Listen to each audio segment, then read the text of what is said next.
4.4 goes into something called the ambiguous case, and I'm going to paint you a picture before I actually describe what the ambiguous case is.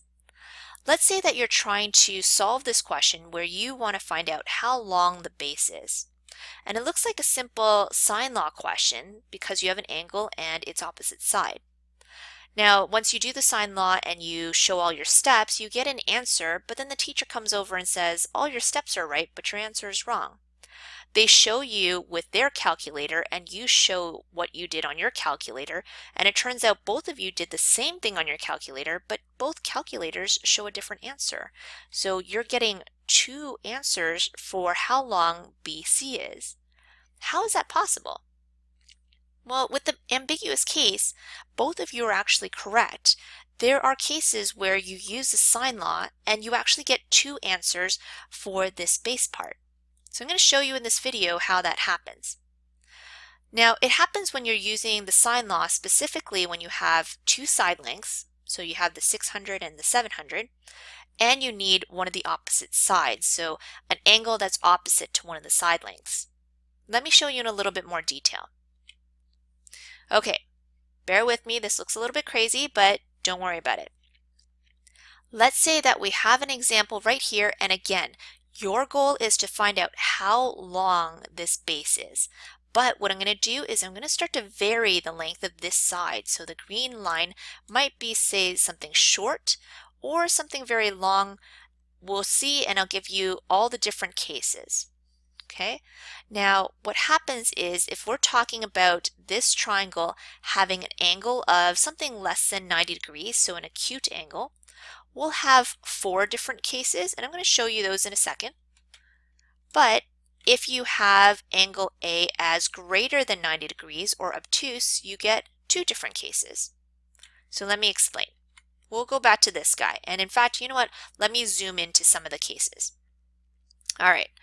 So like I said, I'm going to vary how long the green line is. So it might be, say, longer than this side, or it might be shorter than this side. Okay, so let's just take a look at case number 1 first.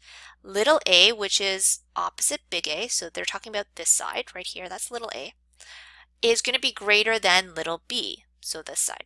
So yeah, okay, 2.5 is bigger than 2. Also, little a is greater than the height. So yes, 2.5 is longer than the height. Remember, your goal is to figure out how long AB is. Well, I'm going to show you that when A is greater than B and A is greater than H, you only have the one triangle, which means you'll have one solution.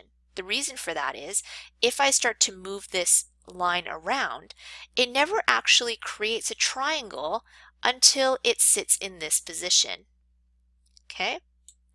So it only touches this base one time, and that means I have one solution because I only have one triangle. But when we get into something like this guy, where little a is less than b, see, little a, 1.5, is less than little b.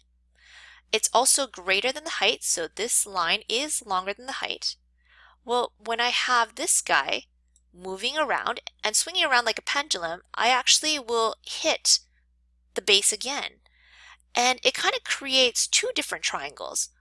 One triangle will look like this. So that's one triangle, isn't it? Right there. Or the other triangle, which looks like that. So a little triangle right here. So you actually get 2 different triangles when you have this case, which means that you have 2 solutions because you've actually hit the base twice. Now let me show you some of the other cases. Here's case 3 and case 4, and that's where, in this case, little a is the same as the height, but then shorter than this guy. So in that case, it only touches the bottom once, because even if I swivel it all the way around, it actually only touches the base once, which means one triangle exists. That means you only have one solution for how long AB is. And this one is where you have this little guy, and it's actually shorter than both little b and h, which means you don't even have a triangle. So there is no triangle ABC. That means there's no solution. It never touches the base part. Okay? I also said I was going to go back to the 2 cases where angle A is obtuse. So again, you want to figure out how long the base is. And if you have little a greater than b, so this green line is bigger than this line, even if I swivel this all the way around, it actually only touches the base once. That means it creates one triangle, which you see right here, and that means you have one solution. But for this one, when you have little a is this guy, is less than little b, then even if I swivel this around, it'll never create a triangle. It never touches here. Therefore, there is never a base, and you get no solutions. So which one was the ambiguous case then? Well, the ambiguous case was case 2, where you have two potential base lengths, as in maybe your answer was A to B1. You said, oh, the bottom must be this length, but your teacher was like, oh, but my calculator is actually showing me this length. Do you see that? So you get two different triangles, two answers. So let me show you a little bit further. Let's say that this is 30 degrees, and we said that this was the same line, right? It's the same green line, it's just swinging around like a pendulum. Well, doesn't that create an isosceles triangle? So if the green line 1.5 is the same as 1.5 over here, you get both the same angles, and I can actually calculate this last angle. So this is going to be important later on. Okay, so that's 150 degrees because of supplementary angles, right? Like these two have to add up to 180 degrees. Essentially what's happening is you're getting two triangles. You get the larger triangle, and again, this was your teacher's answer, how long this bottom part was, because they decided to go from A all the way to B2. But you got this answer, which was also correct. You got an answer of A to B1. So that's why in the calculators you get two different answers. So I'm just going to show you that really quickly again right here. In this case, you get two sets of answers, two solutions, because both of these guys are the same length, but the length of the bottoms are different. Okay, so why don't we try an example and we'll see that we get two different solutions. And just for time's sake, I'm actually going to provide you with the diagram as well. So a lighthouse at point L is 10 kilometers from a yacht at point Y and 8 kilometers from a sailboat. So let's just say the sailboat is over here, or it could potentially be over here. Okay, so either one is 8 and it creates two different triangles. So from the yacht, the lighthouse and the sailboat are separated by an angle of 48 degrees. Determine the distance from the yacht to the sailboat. So it could either be this or it could be this. Let's take a look at one at a time. So I'm going to go triangle YLB2. We'll look at the big triangle first. So what I did is I just created a smaller diagram, and in order to figure out how long the bottom is, we're actually going to have to figure out this angle and this angle. So this angle and this angle. Okay, and we can do that using stuff that we know from grade 10. So we'll just set up the sine law, and we have the angle and opposite side, so sine 48 over 8, and then sine B2, so this red is what we're looking for, over 10. Cross multiply, so 8 times sine B2 equals to 10 sine 48. Then we're going to divide the 8's out on both sides. I'm going to go kind of fast because this is just grade 10 stuff. And we're going to be left with something like this. So I've just punched all of this into the calculator and I got approximately 0.9289. Then we're going to inverse sine and we get our angle. So this angle right here is 68 degrees. Well, if I know this angle and this angle, I can easily find out the blue question mark by taking 180 minus the other two, and I get approximately 64.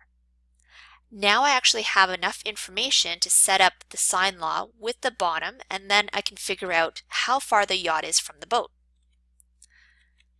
Okay, so sine 48 over 8 again is equal to sine 64 over the base.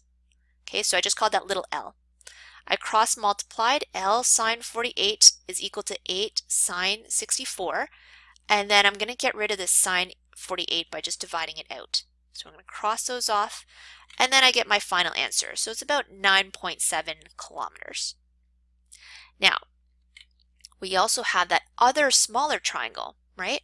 So let me just put up, whoops, that was the one that we just solved for, and we said this was 9.7. Now we're going to find out the other answer. Okay, so the other potential answer, and that is with the smaller triangle.